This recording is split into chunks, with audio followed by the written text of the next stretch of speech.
Tas būs drausmīgi, ko es teikšu, bet lielība naudu nemaksā par biksu un izmazgā. Šie ir ārkārtīgi forši Auskari. Nekur citur šo neuzzināsiet. Kultūra randiņi ir mans mīļākais randiņu žanrs, ja veids. Kā piemini vārdu influenceris tā, tur iet samazgas un viss kaut kas. Tie paši gurķi, tie paši, gurķi nav frikteļu zupā, labi, tie paši. Esiet sveicināti jaunākajā KS epizodē. Mani sauc Kristīna Stākena, un šis ir podcasts KS normāliem cilvēkiem. Un es jums saku, klausīšanās ir flirts, lasīšana ir nopietnas attiecības, tāpēc es jūs aicinu paflirtēt arī turpmākās 15 minūtes šajā nedēļā kopā ar mani. Un man tas ārkārtīgi daudz nozīmē, un man ļoti patīk, ka jūs man rakstāt, ka jūs mani aprunājat, ka jūs par mani runājat, un ka jūs par mani nerunājat, un vēl nezināt, tā ir jūsu problēma.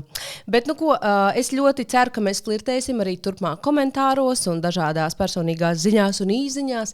Es tiešām ar aizgrābtu sirdi tās lasu.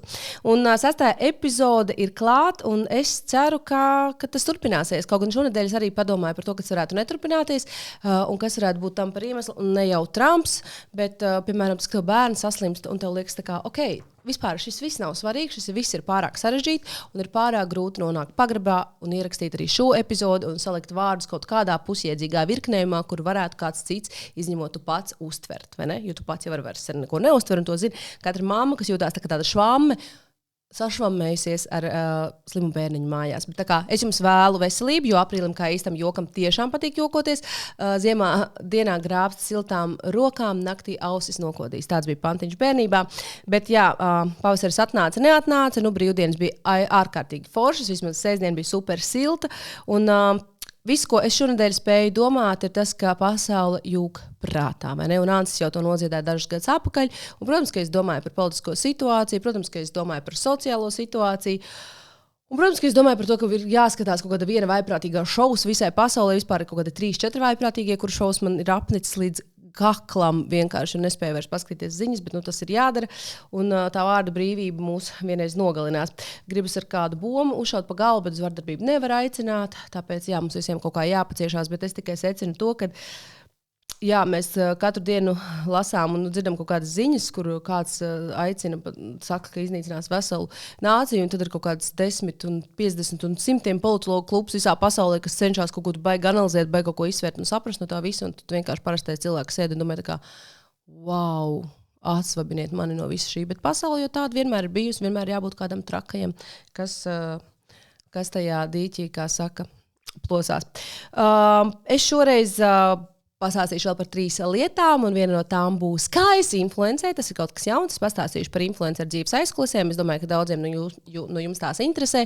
Kā es zinu, tāpēc, ka sociālos tīklos, kā piemini vārdu influenceris, tā tur iet samazgas un viss kaut kas. Bet ir arī kaut kādas foršas lietas, ko es varu pastāstīt. Piemēram, kā notika influenceru pasākumu. Tāpēc es labprāt pastāstīšu jums par to. Būs arī kultūras sūklis. Tajā šoreiz runāsim par Dirty Deal teātro izrādi Alfas, kas saņēma visvairāk balvu Spēlmeņu naktī aizvadītajā gadā. Un Spēlmeņu nakts bija tā nakts, kad es tās biļetes arī nopirku šo izrādi. Mēs parunāsim par to un pieminēšu vēl dažus alternatīvos teātrus. Tāpat arī par Zuzeum, un tas ir baigi interesanti, ka tas man sanāca vienā nedēļā. Zuzeums un Alfas, tur ir jāsaprot, kāpēc es tā saku, bet jā, es biju arī Zuzeum kopā ar savu dēlu. Un pagājušajā nedēļā vienā Instagram karuselī atklāju, kā iet ar bērniem uz muzeju. Tā kā man būs daži ieteikumi, kā iet ar bērniem uz muzeju. Un, lai saīsinātu visu to, vienkārši ejiet, tas ir riktīgi forši. Un mēs bijām uz Zuzeum, tāpēc, ka tur ir 2 izstādes. Viena ir no Zūzāna kolekcijas, tāda izveidota tāda kolekcija, ko aplūkoties, un otrs ir Roberts Rūrāns, kas bija tas, kāpēc es devos turp. Mākslinieks, kas man tiešām interesē un kam sekoju jau vairākus gadus, vismaz 10. Vai ne? Agrāk jau mākslinieki bija influenceri. Lūk, par to mēs parunāsim. Protams, es gribu nobeigt ar kādu pilnīgi būtisku latviešu valodu kopjošu un izdaļojošu rubriku, proti atkārtosim dažus labus latviešu sakām vārdus jūsu valodas bagātībai un ikdienas sarunu izkrāšņošanai.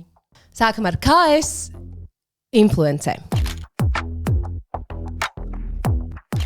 Nu, lūk, es jums apsolu, ka jūs nekur citur šo neuzzināsiet. Es arī jums stāstu par to, kā top šis podcasts aizkulises dažus labi atklāju Kristīna Stakena. Jūs jau zināt, kam jāsako, bet es apsolu, ka jums būs interesanti arī šī rubrika, kurš gan nav paņēmis šo vārdu mutē influenceris, ja ietekmēlis, man ļoti nepatīk tā izskaņa mele, bet es nesen arī piedalījos vienā Latvijas radio organizētā diskusijā un tad ļoti kaut kā pie sevis saliku pa plauktiņiem, ko tad es par to domāju, ko es domāju par influenceriem un influencēšanu, tāpēc, ka es parasti neesmu sevi tā kā uzskatījusi par influenceru, bet kaut kā dzīve ir piespiedus par tādu kļūt. Jeb, es iedalu influencerus 3 grupās. Proti, vieni ir tie, kas dara kaut ko savā dzīvē, un tātad viņiem ir kaut kāda profesija, un paralēli ir attīstījies sociālais tīkls, vai tas ir Facebook, vai tas ir TikToks, vai tas ir Instagrams. Manā gadījumā tas ir Instagrams, ko es 15 gadu karjeras laikā vienkārši esmu likus kaut kādas bildītas un esmu attīstījusi to arī ar reklāmām. Tas nozīmē, ka tagad jau man jāsauc sev par influenceru, kas nav slikti. Tad ir otra grupa, ko es saucu par tādiem, mūziķiem, mākslinieki, domātāji, darītāji, sabiedrībā populāri cilvēki, piemēram, arī žurnālisti, kas galīgi nav influenceri, tādā parastā izpratnē, proti, viņi neliek tur reklāmas, bet, piemēram, Ieva Vārna, viņa runā vairāk par situāciju Ukrainā un atspoguļo to, kas notiek frontē, Aiša runā par saviem koncertiem, Prāta vētru, Dons, viņi visi nav tādi reklamētāji, varbūt tādi kaut kad gadās kāda reklāma, bet lielās līnijās ne, viņi tomēr ir un paliek mūziķi, un par influenceriem grūti viņus nosaukt, ja vienīgi viņi ietekmē savu auditoriju, lai nāk uz koncertiem. Un tad ir tādi, kas ir influenceri līdz kaulam.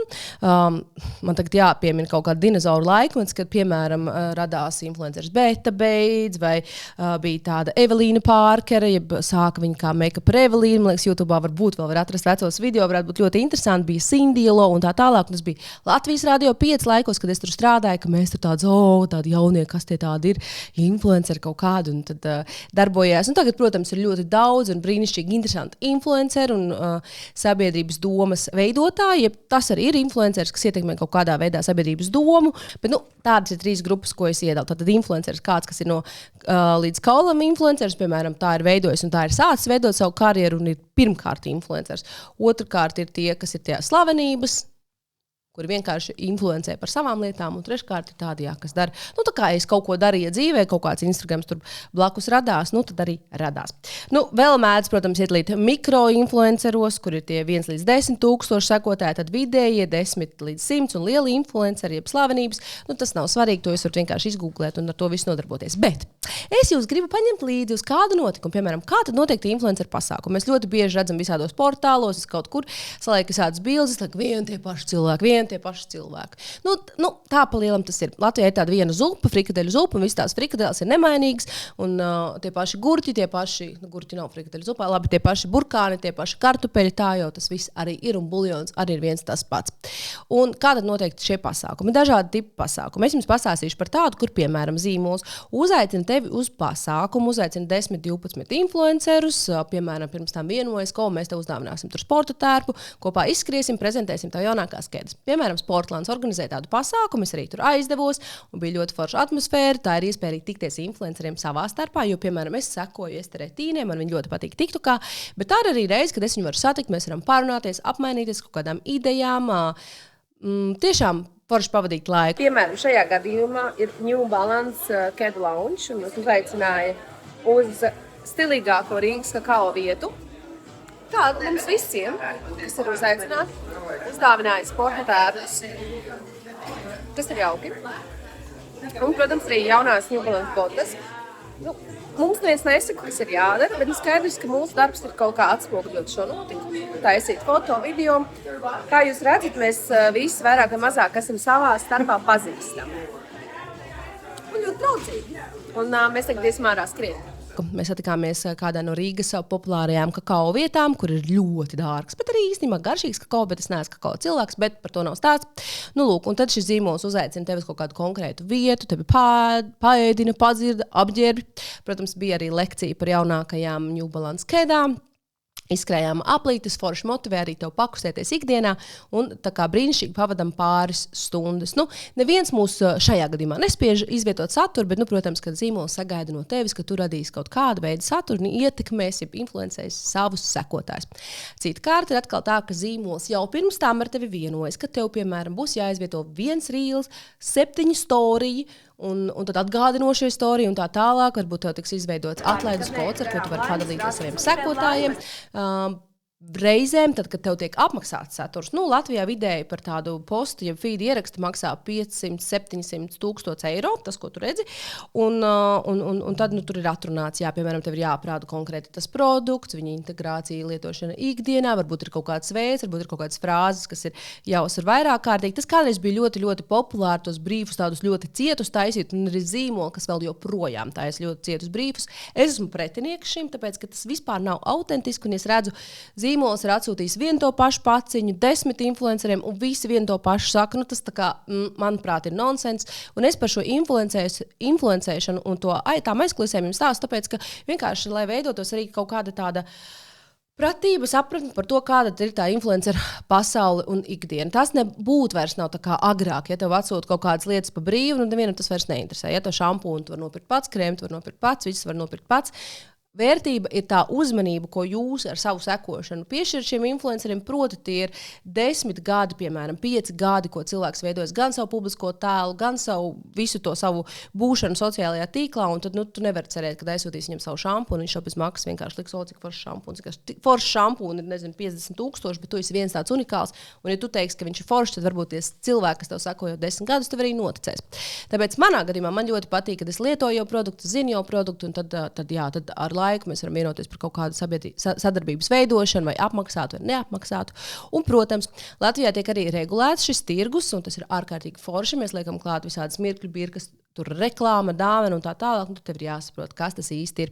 Tas nedaudz mani skumdina brīžos, kad es gribu vienkārši padalīties ar kaut kādām foršām lietām, kuras eju un ko es daru. Piemēram, tā kā šajā podkāstā es eju uz kafejnīcām, es eju uz teātru un tā tālāk, pērku biļetes un maksāju par savām maltītēm, un tad tā kā liekas, ka tā bija šī reklāma, no otras puses, un tā nav nekāda reklāma, ja par to tu esi pats samaksājis, bet tev taču arī būtu jābūt iespēja par kaut ko dalīties un kaut ko pastāstīt. Un es zinu, ka visi smīkni, jā, viņai noteikti samaksāja, ka viņi par šo runā, bet tā nav vienmēr, un tas tā kā nedaudz ierobežo būšanu sociālajos tīklos, ka tev gribas tiešām pateikt, šie ir ārkārtīgi forši Oskari, un starp citu, šie ir ārkārtīgi forši Oskari. Un jūs arī varat tikt pie tādiem. Redzi? Jā, man tāds Oskars taisīja Neonova Me, viņu atrast Instagramā un atsūtīja, un man ļoti patīk. Lūk, tas par tādu influencēšanu, un ir dažādi zīmoli, ar kuriem, piemēram, man patīk sadarboties ilgtermiņā. Tā ir Dānija, tas ir Lindex, un tev veidojas tādas foršas sadarbības, un tu kopā ar tiem zīmoliem audz un arī veido viņu tēlu, viņi kaut kā dod pienesumu tavam tēlam un tā tālāk, un tā joprojām. Un, ko es gribēju teikt, pietiek runāt par influencēšanu, ejam uz kultūras sūkli. Tas būs drausmīgi, ko es teikšu, bet es pirmo reizi devos Dirty Deal teātro Āgenskalnā, Talsu ielā 1. Kāpēc pirmo reizi? Jo pēdējo reizi Dirty Deal teātro es sapratu, ka es esmu bijis vispār spīķeros. Un tas, man liekas, tiešām bija nedaudz ulmeņa laikos. Kas ir Dirty Deal teātro tiem, kas nezina? Tas ir teātris, kas ir dibināts 2007. gadā. Tāda neliela dombiedru grupa nolēma veidot savu alternatīvu valsts teātrim. Tās atrodas Pārdaugavā, tā kā es varu lepoties, jo es tagad turu šo krastu, nevis to krastu, kur turēju agrāk. Un tas man ir vistuvākais teātris. Un lielajā zālē ir 80 vietas, mazajā zālē ir 50 vietas, un es devos uz Valtera Sīļa, režisora, iestudēto izrādi Alfas. Es nopirku biļetes skatoties Spēlmeņu nakti, un to iesaku darīt arī jums, tāpēc, ka tā ir brīnišķīga iespēja uzreiz nopirkt biļetes, ja tās ir pārdošanā, uz izrādēm, kas tiešām tiek pie apbalvojumiem. Spēlmeņa naktī saņēma 3 apbalvojumus, gan kā gada mazās formas izrāde, kā gada režisors saņēma Valters Sīls un par mūziku Edgars Ragīnskis. Un man jāsaka, wow, visas 3 nominācijas, noteikti visas 3 skatuves naglas ir tik pelnītas, cik vien pelnītas var būt. Lai arī izrāde iet tikai 1:15, tā sasniedz savu mērķi, tā satricina kaut kādu domu virknēm tavā galvā, liek aizdomāties, un šī izrāde stāsta par 2011. gada notikumu, proti Jēkabpilī aplaupīja kazino, un tur bija mirušais, un faktiski apakšsvītra pasaule nav godīga.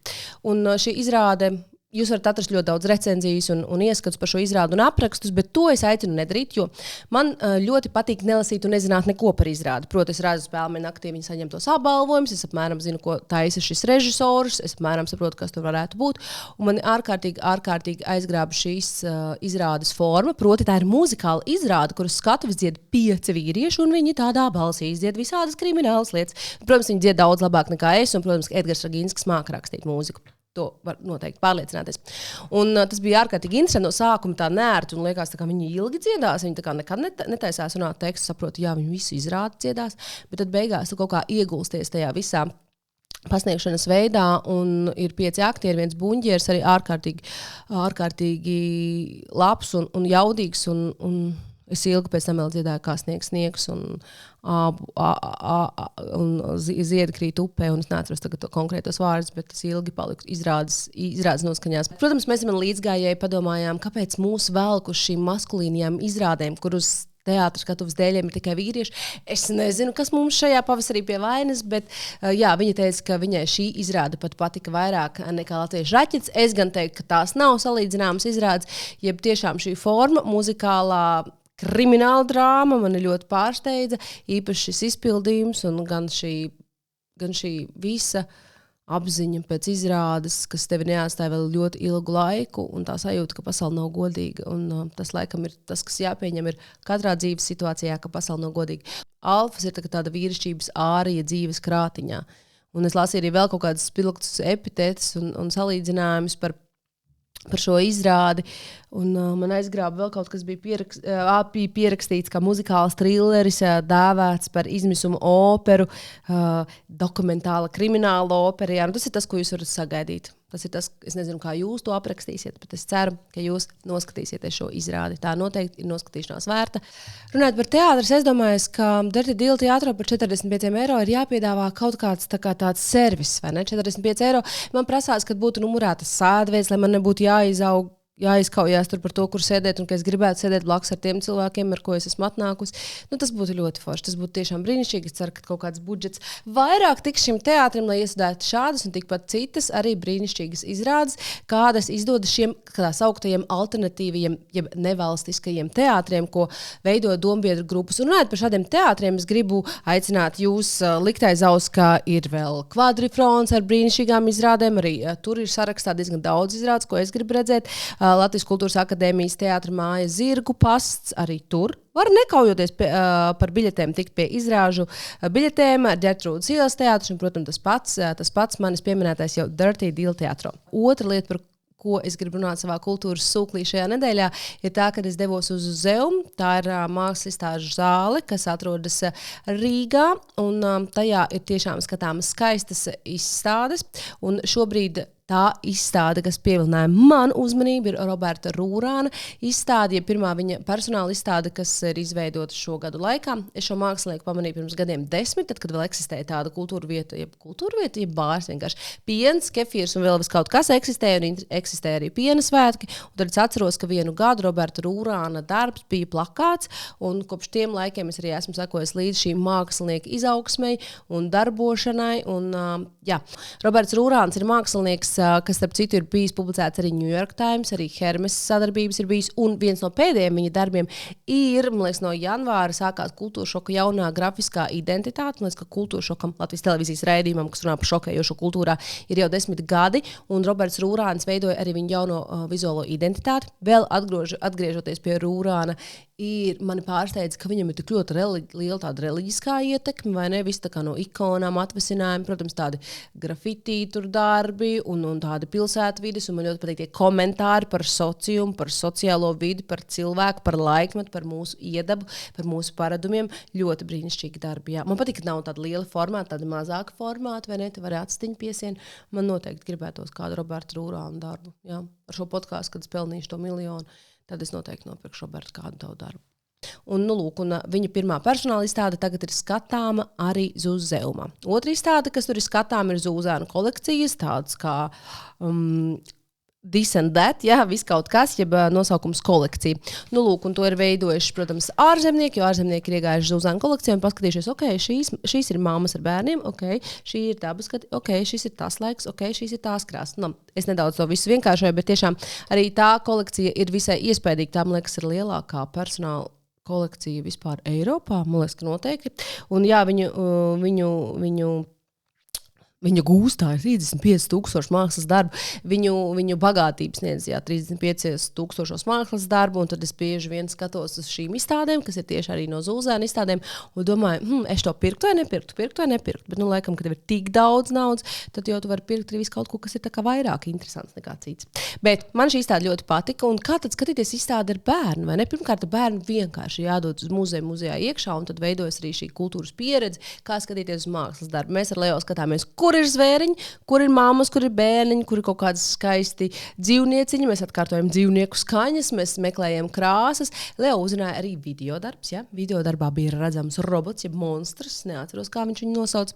Nu, lūk, un šī izstāde tiešām ir apmeklējuma vērta. Kaut vai fakts, ka izstāde maksā 12 eiro, tajā ir arī parkings, pie tās ir arī parkings, tas ir ļoti ērti un forši, un arī labierīcības ir ļoti labi aprīkots, ka tu vari mātiet kopā ar bērnu un tā tālāk. Tas tiešām ir ļoti, ļoti ērti, ļoti forši un kvalitīvs laiks ar bērniem, īpaši dienās, kad līst, ja ir kāds puņķis, ar kuru tev negribas laist bērnu. Piemēram, uz bērnu dārzu, lai aplipinātu citu, starp citu, tā ir ļoti laba ideja, nelaist slims bērns bērnu dārzu. Nu, lūk, un runājot par šo izstādi, tā tad, jā, man lika aizdomāties arī par to kolekcionēšanu. Ja es sāku domāt, ko es kolekcionēju, un es kolekcionēju laikam tikai mirkļus un kultūra randiņus, jo kultūra randiņi ir mans mīļākais randiņu žanrs, jeb veids, kā pavadīt laiku ar saviem līdzcilvēkiem, tāpēc ceru, ka es jūs nedaudz iedvesmoju un pagrūžu arī izvēlēties šādu randiņu formātu. Arī ar saviem mazākajiem bērniem, kur liekas, kur tu varētu aiziet uz zoodārzu. Starp citu, es biju arī zoodārzā, un zoodārs tas ir forši. Ja? Tas ir forši tikai riebas čūskas man,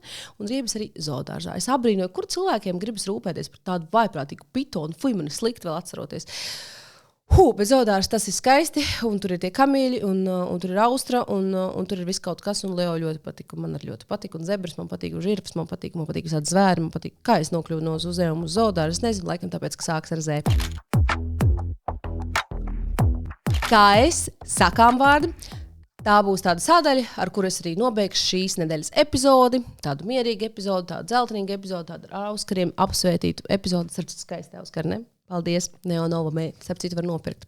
Lai šie sakām vārdi izskan gan kā komentāri, kurus jūs varat, piemēram, piedēvēt, skatoties ziņas, kādiem notikumiem, jūs varat arī palielīties un bagātināt savu valodu, savus sarunas ar saviem draugiem, izmetot kādu foršu sakām vārdu, nevis rupjību, nevis anglicismu, bet vienkārši tīru, baltu, skaistu latviešu sakām vārdu. Un es gribu sākt ar savas vecmāmas Margaritas, vienu no mīļākajiem sakām vārdiem, ko viņa man teica, kad es biju maziņa, un es nezinu, kā var maziem bērniem kaut ko tādu teikt. Lielība naudu nemaksā par biksu un izmazgā. Un es nezinu, ko tas bērns varēja lielīties tādu, ka man kaut ko tādu teica. Vēl otra lieta bija tāds vesels skaitām pantiņš, kas melo, tas zog, kad es mānījos, par kaut ko pamānījos, kas melo, tas zog, tas sēž cietumā, nav ko ēst, kam nav ko ēst, tam nav ko druskt, tam jānomirst arī tādu, vienkārši bērnam 4 gadi mūsdienās varētu vecāku cietumā ielikt par šādiem pantiņiem, manā bērnībā tas bija normāli, 90. gados augot, to man stāstīja. Nu, lūk, negrābs kā Mironsgars veciem, Tom parasti kaut ko taisīja virtuvē, piemēram, tur kaut kādus pīrādziņus cepu, nedrīkstēja vēl ēst, vai kaut kādu biespiermai cepu, nedrīkstēja vēl ēst, tad viņi teica, negrābs kā Mironsgars veciem. Es gan izaugu un sapratu, ka to var teikt cilvēkiem, kas vienkārši runā par tevi vai par kaut kādām lietām, par kuriem neko vispār nesaprot, vai ne? Es arī šajā podkāstā brīžiem grābstos kā Mironsgars veciem par lietām, par kurām es varbūt līdz galam kaut ko nesaprotu, bet, es jau teicu, kā es, tas ir par to, kā es. Nu, lūk, paņem acis rokā, to es saku bieži, Ir daudz cilvēku, kuriem gribas pateikt, paņem acis rokā, it kā tas palīdzētu, rokas varbūt netīras, aciņas ar netīras, jānomazgā, jāpadomā.